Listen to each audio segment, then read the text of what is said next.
Vibe Mundial FM.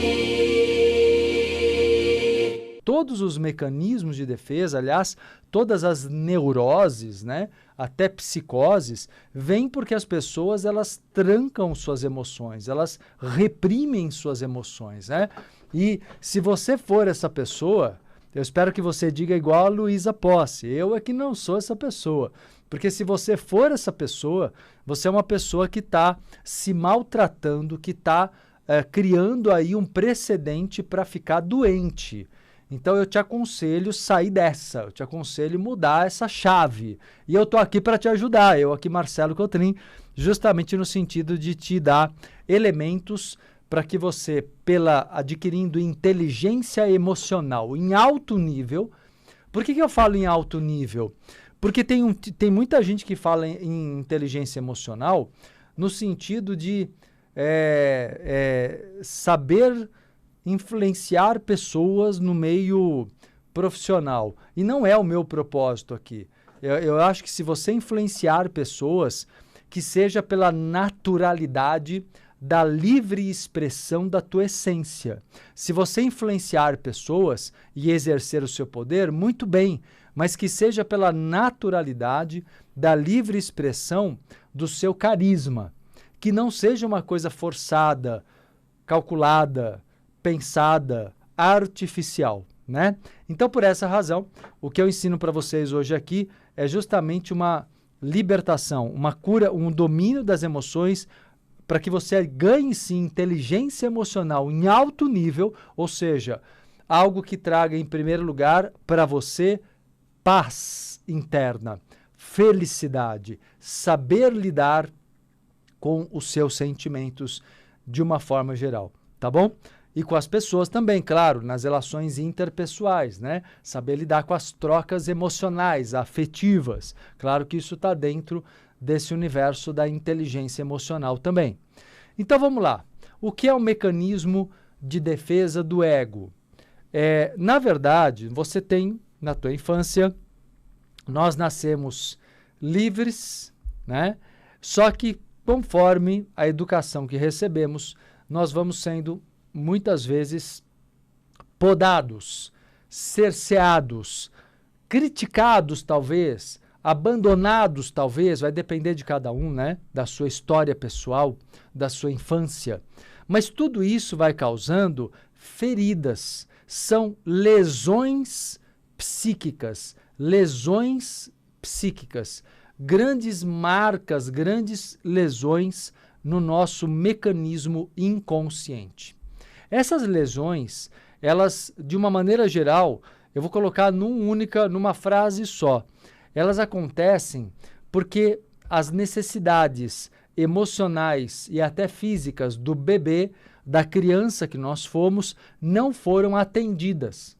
Quando as nossas necessidades afetivas, emocionais e até físicas não são atendidas, e quando você é uma criança, especialmente na primeira infância, até os 6, 7 anos de idade, o que acontece é que você começa a desenvolver um comportamento reativo, de uma maneira geral.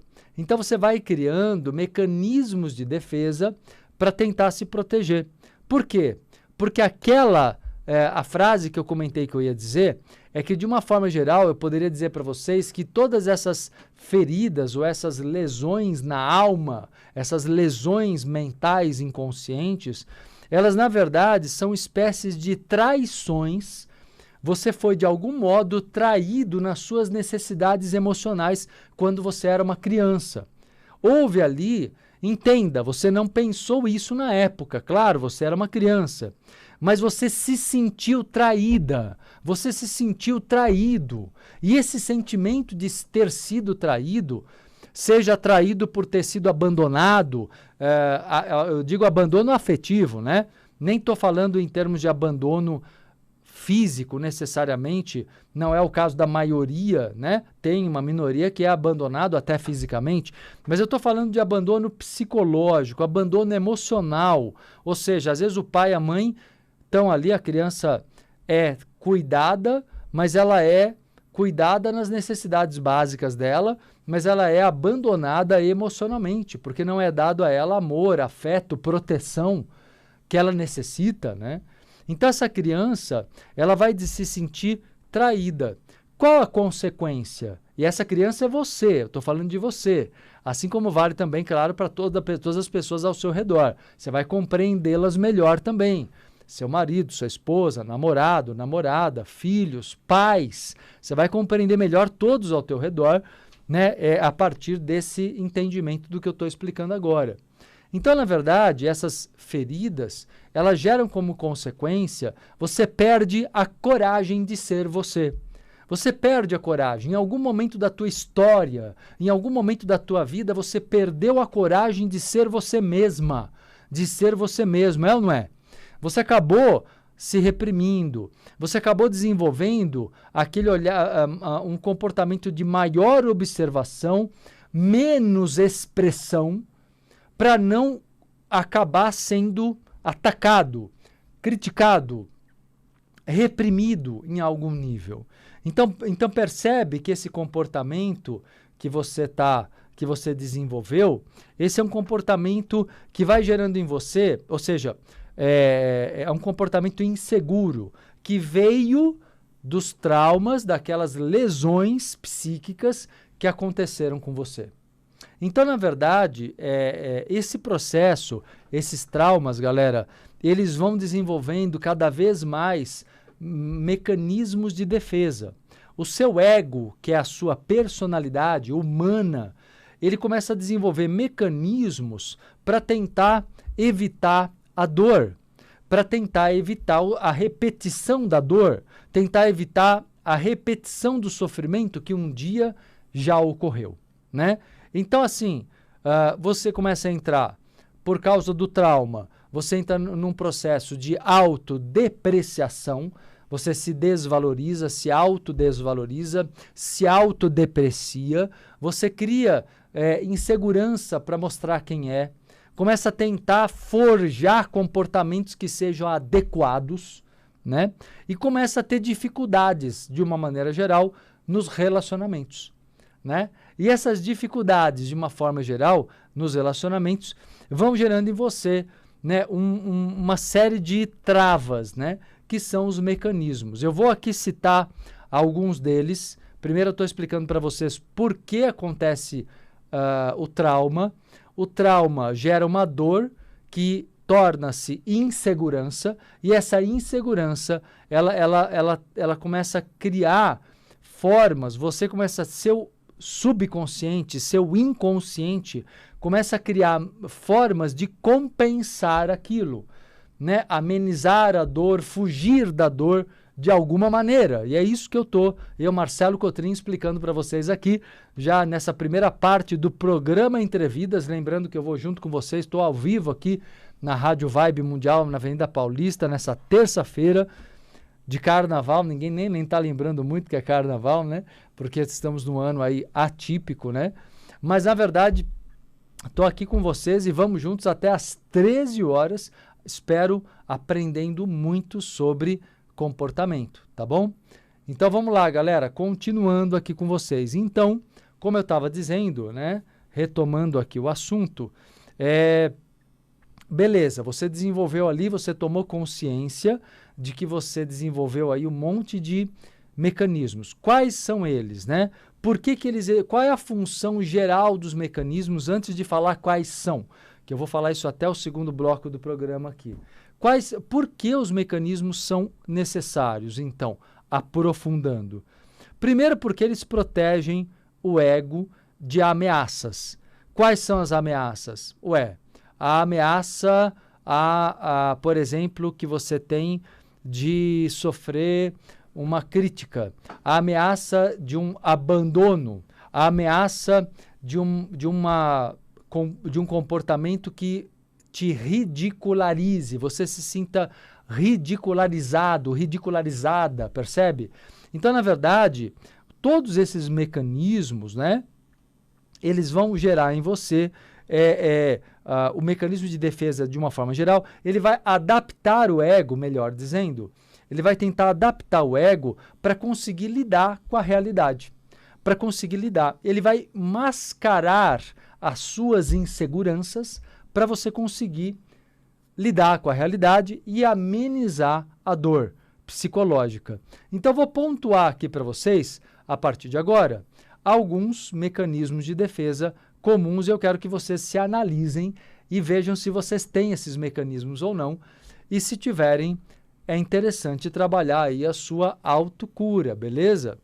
Primeiro mecanismo, muito comum, é a chamada formação reativa. O que é isso? A formação reativa é o mecanismo da inversão da realidade. Simples, vou falar de um jeito simples agora. Falei de um jeito mais complexo, vou falar de um jeito simples. Sabe quando alguém chega para você e fala assim, você é uma pessoa muito egoísta.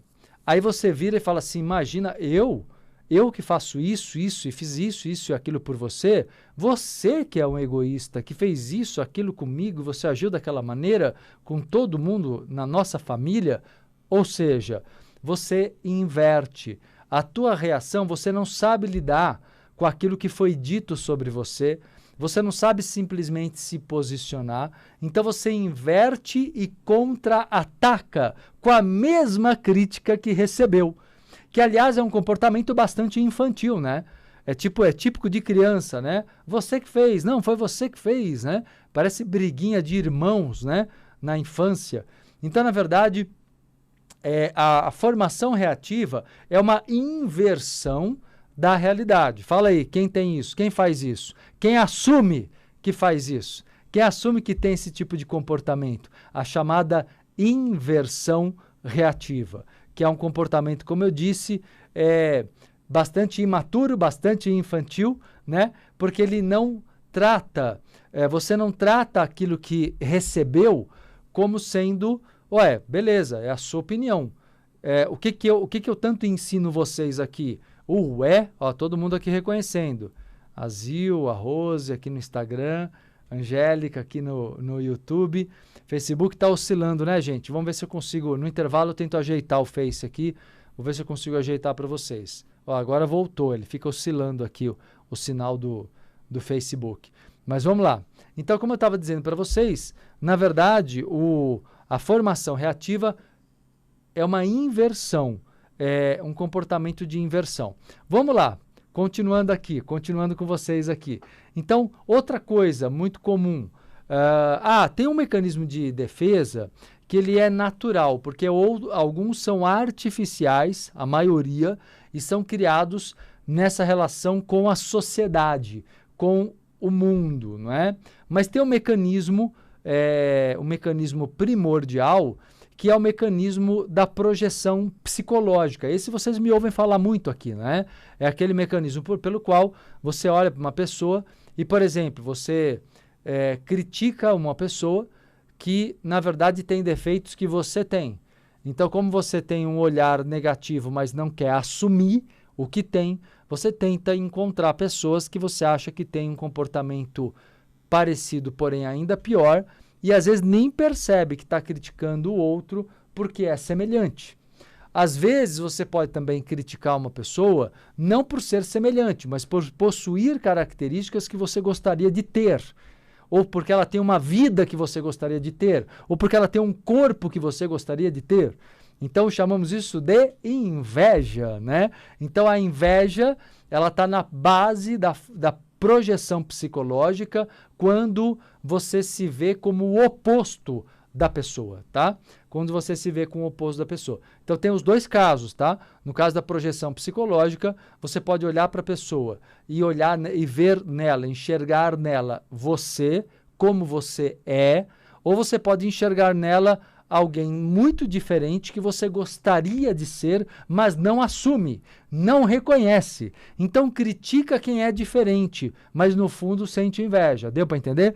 No fundo você sente inveja, no fundo você queria ser igual àquela pessoa. Vibe Mundial 95